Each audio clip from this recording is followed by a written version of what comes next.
చేసిన పాపం చెప్పుకుంటే పోతుంది అంటారు, లేదా పాపం వెంటాడుతుంది అంటారు.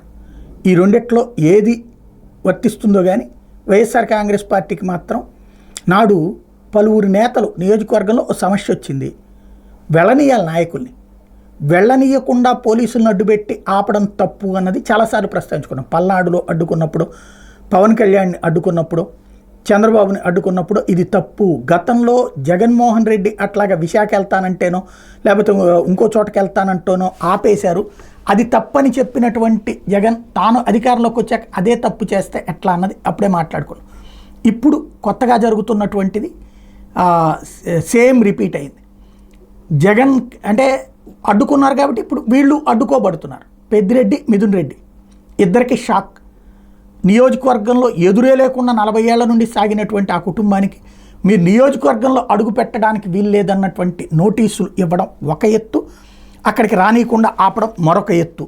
ఇదే కాకుండా ఏదైతే స్వయంగా పోలీస్ స్టేషన్లోనే వెళ్ళి పెద్దిరెడ్డి నియోజకవర్గంలో వైఎస్ఆర్ కాంగ్రెస్ పార్టీ వాళ్ళు అప్పుడు తెలుగుదేశం వాళ్ళ మీద దాడులకు పాల్పడితే ఇప్పుడు రిపీట్ అయింది. కర్నూలు జిల్లా ఆళ్లగడ్డలో రూరల్ పోలీస్ స్టేషన్ దగ్గర సిఐ గదిలోంచి ప్రేమికుడిని లాక్కొచ్చి చితకబాదారు అన్నటువంటి అంశం ఒకటి సంచలనం సృష్టిస్తోంది. అట్లాగే వైఎస్ఆర్ విగ్రహం తాజాగా మొన్న బట్టిప్రోల్లో తగలబెట్టినటువంటి ఉదంతం ఒకటైతే, తిరుపతి జిల్లా గోవర్ధనగిరిలో సచివాలయం ఆర్బీకే ప్రభుత్వ ఆసుపత్రి దగ్గర శిలాఫలకాల ధ్వంసం, తూర్పుగోదావరి జిల్లా తెలిగిచెరలో సచివాలయం ఆర్బీకే నవరత్న పథకాల శిలాఫలకాల తొలగింపు, నెల్లూరు జిల్లా కొత్తపాలెంలో శిలాఫలకాల్లో వైఎస్ఆర్సీపీ నేతల పేర్ల మీద రంగు పూయటం, అలాగే తాజాగా చంద్రగిరి దగ్గర ఆలయానికి సంబంధించినటువంటి భూముల్లో కట్టినటువంటి దుకాణాల ధ్వంసం, అలాగే రామాపురంలో టీడీపీ నేతకి సంబంధించి అక్కడ ఉన్నటువంటి వైసీపీ వాళ్ళ ఇసుకని తవ్వకాలని ఆపేసి టీడీపీ వాళ్ళు తీసుకెళ్తున్నారు. ఇట్లాంటి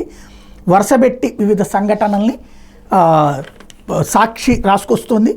వరుసగా చూస్తే గతంలో నేరం ఎక్కడ జరిగినా లేదా ప్రజలకి ఒక సమస్య వచ్చింది అధికార పక్షం నుంచి అంటే తప్పనిసరిగా అట్లాంటిది జరగకుండా ఫీల్డ్కి వెళ్ళి చూడాలి, సెటరేట్ చేయాలి.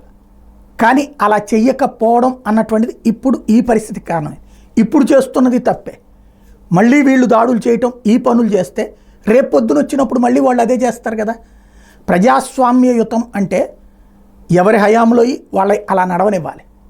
ఒకళ్ళ దాన్ని ఇంకొకళ్ళు విధ్వంసం చేస్తే ఇక విధ్వంస రాజకీయమే నడుస్తుంది. అదే సందర్భంలో ప్రజాస్వామ్యయుతంగా పోనీయాల. వాళ్ళు ఇదివరకు పోనీయలేదనినే కదా మనల్ని అధికారంలోకి తెచ్చారు. మళ్ళీ మనం అదే చేస్తే రైట్ ఎట్లా అవుతుంది ఆలోచించుకోవాల్సి ఉంది.